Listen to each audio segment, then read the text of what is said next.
இது தொடர்பாக தமது கருத்துக்களை பகிர்ந்து கொள்வதற்காக பத்திரிகையாளர் அரவிந்த் குணசேகரன் இணைகிறார். அவரிடம் பேசலாம். அரவிந்த் குணசேகரன், வணக்கம். தற்போது கேரளாவில் பாஜகவுக்கு ஒரு ஓட் அப்படின்னு போட்டோம்னா 2 வாக்குகள் பதிவாவது ஒரு பெரும் அதிர்ச்சியையும் குழப்பத்தையும் ஏற்படுத்தி இருக்கு. இது தொடர்பாக விசாரணை நடத்தணும் அப்படின்னு தேர்தல் ஆணையத்துக்கு உச்ச நீதிமன்றமும் உத்தரவு பிறப்பித்திருக்கு.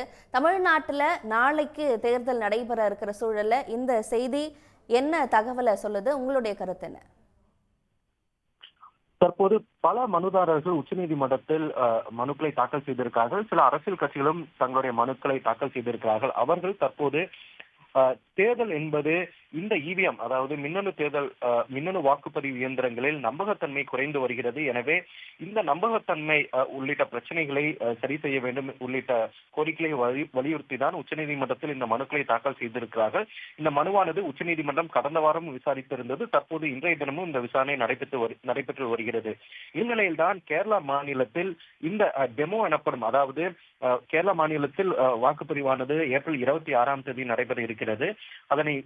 அதனை ஒட்டி ஒரு டெமோ, அதாவது ஒரு பிராக்டிஸ் மாடல் இதாக பரிசோதனை நடைபெற்று வருகிறது. அந்த பரிசோதனையில் தான் இது போன்ற ஒரு தவறான இது போன்ற ஒரு வாக்கு செலுத்தும் போது 2 வாக்குகளாக வந்திருக்கிறதான செய்திகள் வெளிவந்திருக்கிறது.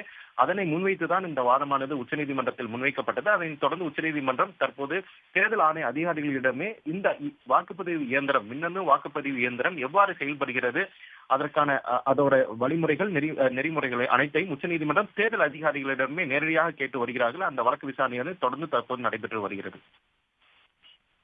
உங்களுடைய கருத்துக்களுக்கு மிக்க நன்றி திரு அரவிந்த் குணசேகரன்.